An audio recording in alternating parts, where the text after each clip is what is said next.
Part 1. You will hear a conversation between Mrs. Sophia and a lady called Jessica. First, you have some time to look at questions 1 to 6.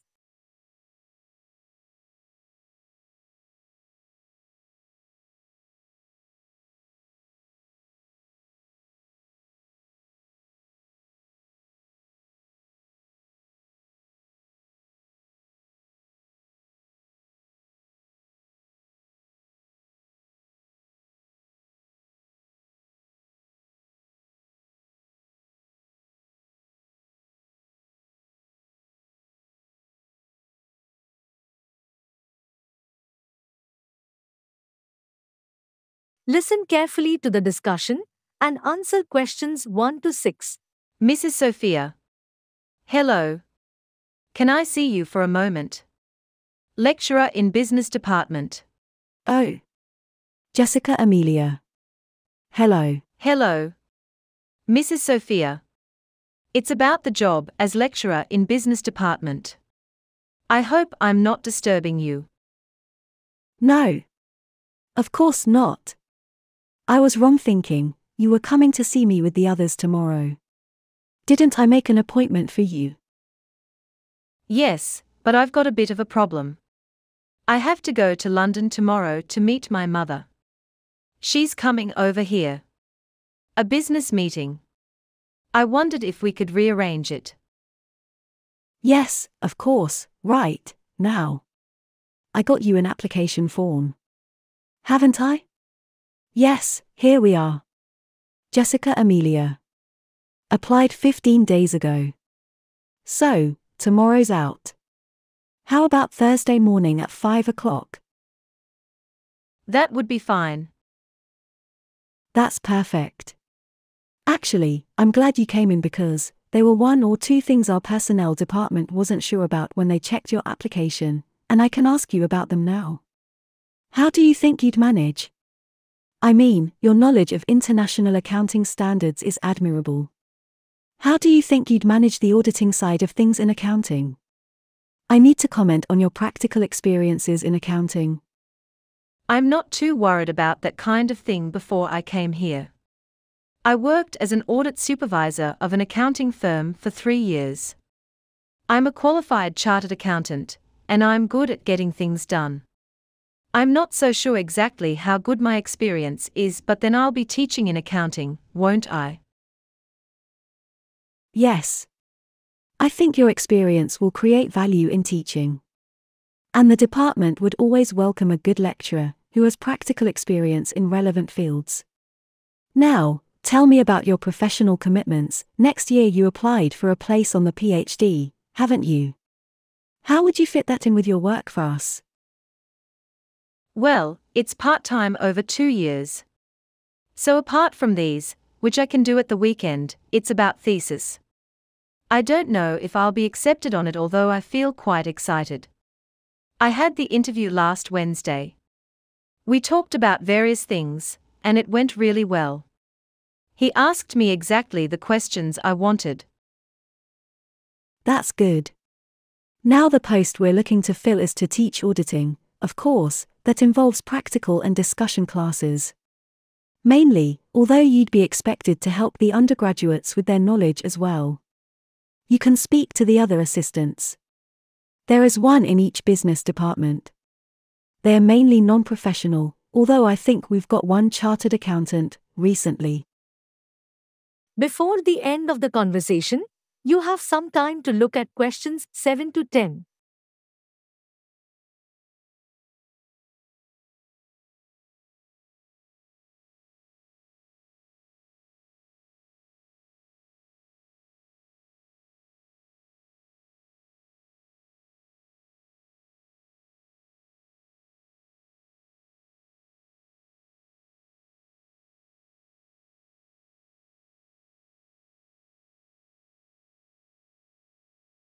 Listen carefully to the discussion and answer questions 7 to 10. Can I ask something? Of course. Well, I think one of the biggest difficulties for me is going to be remuneration. I get that tiny grant, as you know, and my parents are not rich. So, I need to know how much I'd be paid. Well, the pay is not great. It works out at £500 a week, but the good thing is you wouldn't have to pay tax. Oh, and you'd be able to keep your college accommodation if you wanted to. That would be cheaper than living out. Oh, that sounds fine. But I want to stay with my brother in London. Well, as you know, I've got to see the other two applicants tomorrow, then it'll take a week or so to discuss everything with the head of the department. I expect we'll know within a month. Okay. We'll let you all know then. Thank you very much, Mrs. Sophia. Not at all, Jessica. Thank you. That is the end of part 1. You will have half a minute to check your answers.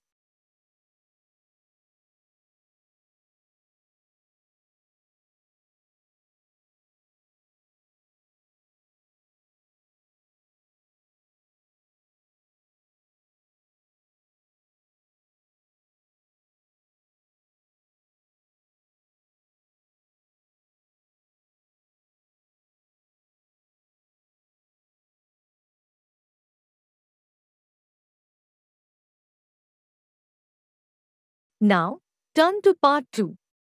Part 2. You will hear a discussion between student and teacher digital payments. First, you have some time to look at questions 11 to 14.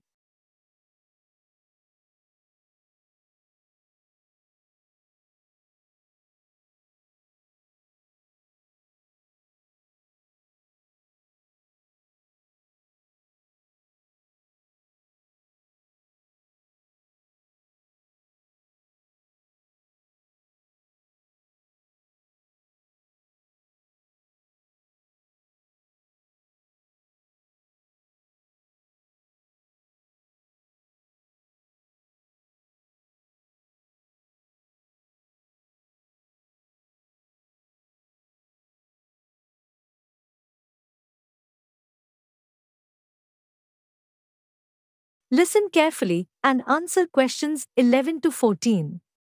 Okay. Robert and Henry, I asked you to look at the case study for digital payments, as part of the group presentation for your exam assessment.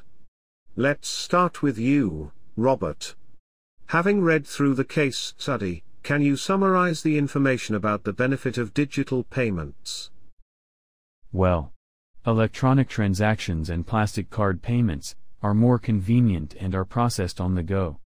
People neither have to carry a bulk amount of cash nor write a check, which usually takes a couple of days to clear the payment. The electronic payment system is global in nature and hassle-free. Consequently, the e-commerce industry has flourished, and many individuals have their own online business, without any brick-and-mortar shop. For instance, nowadays, it has become pretty easy to shop with a Visa or a MasterCard, virtually from anywhere in the world. I hate standing in a long queue to pay my utility bills, and my cards let me do it from home, a time saver indeed. Paper-based payments are a hassle for both businesses and suppliers. Though there are many disadvantages to using checks for B2B payments. Collecting and processing paper checks is a highly costly activity for most companies, the cost involved to process a single bill. By contrast, accepting electronic payments is relatively simple. Digital payment methods have the advantage of being faster, safer, easier to collect, and less expensive to the business. By incorporating electronic payment methods into your business's account payable process, your AP department can realize saving on every invoice.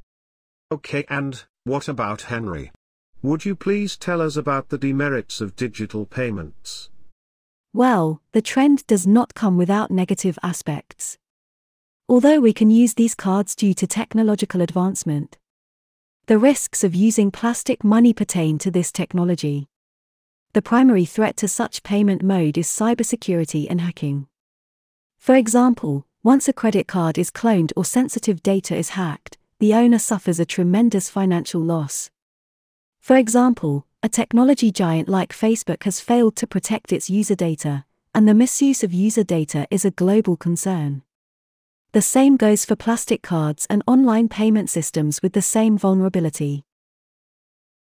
For withdrawal or fund transfer, certain banks may impose limits on the amount, or the number of daily transactions, whereby an amount exceeding a specific figure cannot be withdrawn at once, or only a certain number of transactions are allowed per day with a certain amount. While this is taken as a safety measure, some may find it inconvenient. The access to money may be delayed in the case of electronic modes, as against having physical access to cash. In the case of taking electronic payments, the payment terms may need to be longer. When different electronic payment services do not cooperate, e-currency exchange services may need to be opted for. To conclude, despite some adverse effects, the use of plastic money for making and receiving payments is the need of the hour. It provides many advantages, but we have to be careful of its use. Before the end of the conversation, you have some time to look at questions 15 to 20.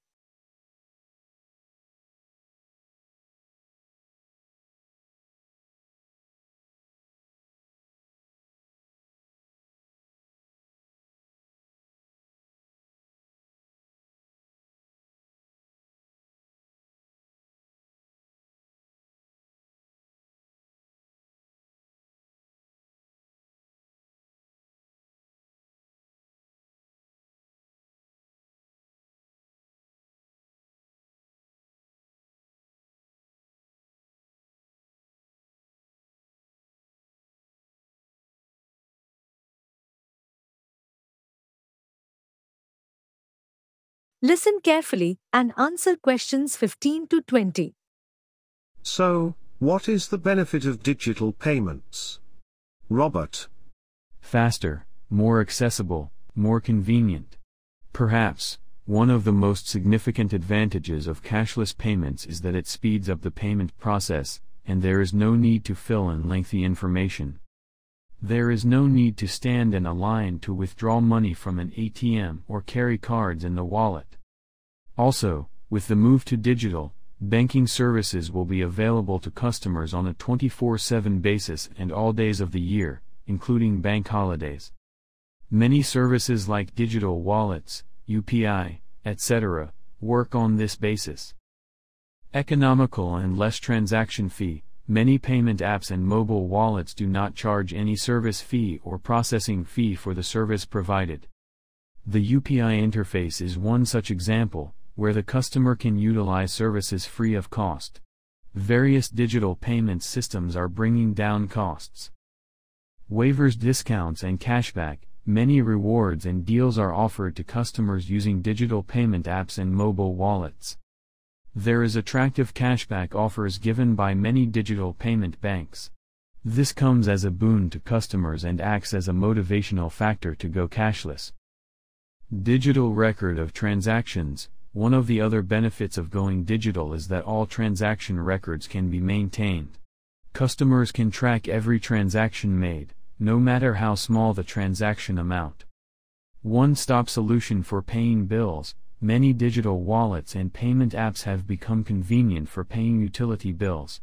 Whether mobile phone bills, internet or electricity bills, all such utility bills can be paid through a single app without any hassle. Helps keep black money under control. Digital transactions will help the government support a track of things, and it will help eliminate the circulation of black money and counterfeit notes in the long run. Apart from this may also boost the economy as the cost of minting currency also goes down. Digital payments are slowly gaining popularity in India, and there are many apps that are being launched in this sector. It has become a hassle-free and secure way to make payments. Helps keep black money under control. Digital transactions will help the government support a track of things, and it will help eliminate the circulation of black money and counterfeit notes in the long run. Apart from this may also boost the economy as the cost of minting currency also goes down. Digital payments are slowly gaining popularity in India, and there are many apps that are being launched in this sector. It has become a hassle-free and secure way to make payments. Thank you, Robert and Henry. That is the end of part 2. You will have half a minute to check your answers.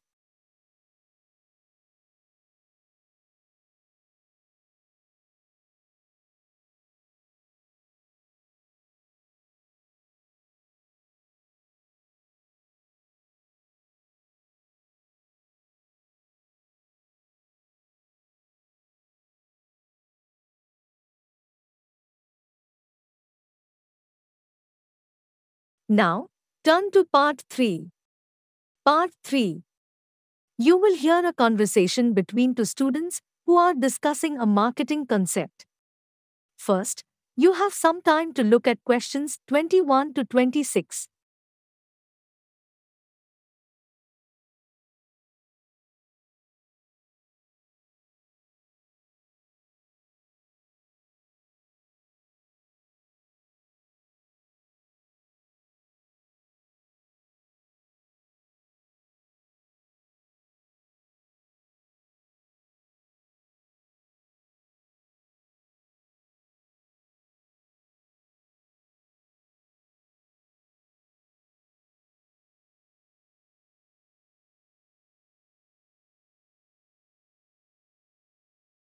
Listen carefully and answer questions 21 to 26. Good morning, everybody. Now, let's see. It's Emily's turn to lead the review group's discussion today, so without further argument, I'll hand over to you, Emily, on customer value. Thanks. Right, well, Oh, actually, sorry to interrupt you, Emily. Before I forget, didn't we say last week that we'd start with a summary of customer satisfaction? I think there were a few of us who wanted to go over part of it again. Building relationships is quite a difficult concept. Emily, is that still the plan to start with logistics before we carry on with the customer value? yes, sure, we can recap customer satisfaction first. So, basically, customer satisfaction is about measuring and minimizing the impact of satisfaction on the product. Right, and what do you mean by satisfaction? Well, satisfaction is the consumer's fulfillment response. It is a judgment that a product or service feature, or the product or service itself, provided, or is providing a pleasurable level of consumption-related fulfillment, including levels of under or over fulfillment. Great. And what is this concept of customer satisfaction? Is it a relatively new concept? Actually, customer satisfaction is the customer's feeling that a product has met or exceeded expectations. Expectations are often the result of communication, especially promotion. Utilizing marketing research to identify specific expectations, and then crafting marketing strategies to meet or exceed those expectations, is a major contributor to success for an organization. Interesting. I suppose it's fair to say that customer satisfaction has become more and more important since then. Right, and companies are under a lot of pressure to rise the use of customer satisfaction. And who puts them under pressure? I mean, who is asking for using customer satisfaction? Well, you could say that the consumer's rights for one. They have to follow international and national rules on these issues. Customers too, because they are increasing awareness of rights and demand on products and services. Is there anyone else who benefits from customer satisfaction? Yes, employees often want to work in a company where focus is on the needs and wants of the customers. And I suppose companies themselves who are under pressure from investors. But, how would investors know about a company is? For example, they could check the profitability index. What's that? It tracks the performance of the world's dominant companies in terms of economic and steadiness criteria. I see, so it is really important. Absolutely. Before the end of the conversation, you have some time to look at questions 27 to 30.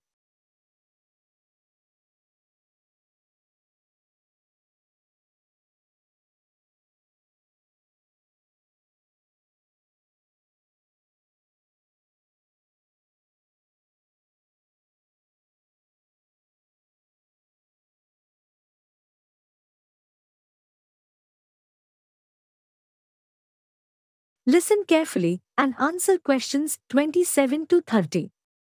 Can you give us some examples of how customer satisfaction is measured? Sure. The customer satisfaction score is a key performance indicator of customer satisfaction. The goal of the score is to determine how satisfied customers are with the services, goods, business, or customer service team. Customers are asked about their level of happiness regarding one or more aspects of the business. Net Promoter Score, NPS, measures how likely it is that a customer will act as a brand ambassador and promote the product's services company. The NPS places customers into 3 categories: promoters, passives, or detractors. The Customer Effort Score measures how much work a customer must do to buy from the company. In other words, the CES measures the effort exerted by a customer to attain a company's goods or services. Right. Well, thank you, Emily, for that overview. That was really helpful. Now let's move on with your main topic for today. That is the end of part 3. You will have half a minute to check your answers.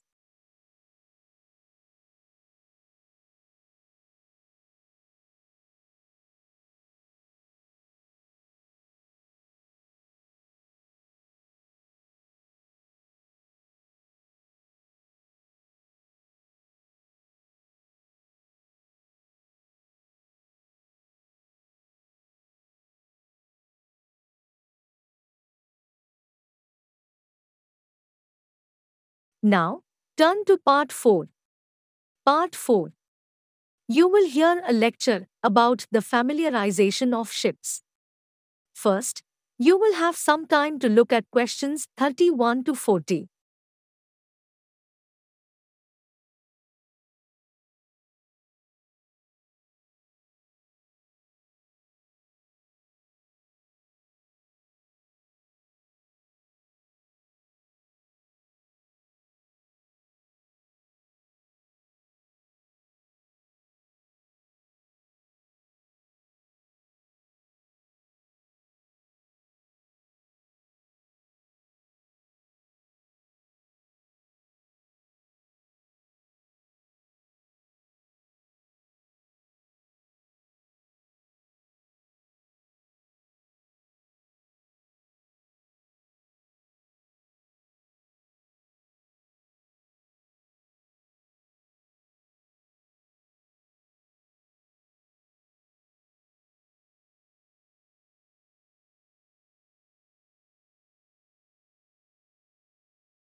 Hello Listen everyone. carefully and answer Welcome questions to this 31 to morning's 40. lecture on the subject of familiarization of ships.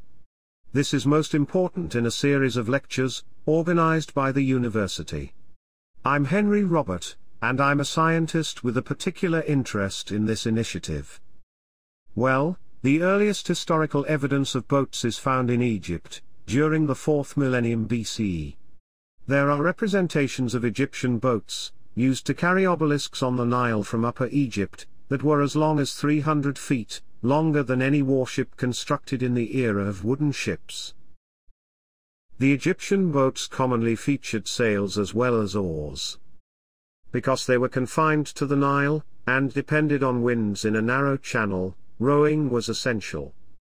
This became true of most navigation, when the Egyptians began to venture out onto the shallow waters of the Mediterranean and Red Seas. Most early Nile boats had a single square sail and one level, or row, of rowers. Quickly, several groups came into use, as it was difficult to maneuver very elongated boats in the open sea. The later Roman 2-level bireme, and 3-level trireme, were most common. But sometimes more than a dozen banks of oars were used to propel the largest boats. The basic functions of the warship and cargo ship determined their design. Because fighting ships required speed, adequate space for substantial numbers of fighting men, and the ability to maneuver at any time in any direction. Long, narrow-rowed ships became the standard for naval warfare. In contrast, because trading ships sought to carry as much tonnage of goods as possible with as small a crew as practicable, the trading vessel became as round a ship as might navigate with the facility.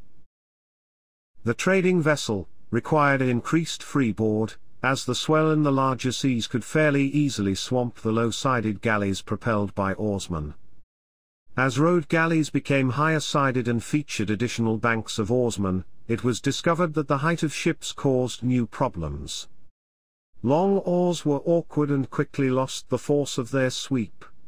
Thus, once kings and traders began to perceive the need for specialized ships, ship design became an important undertaking.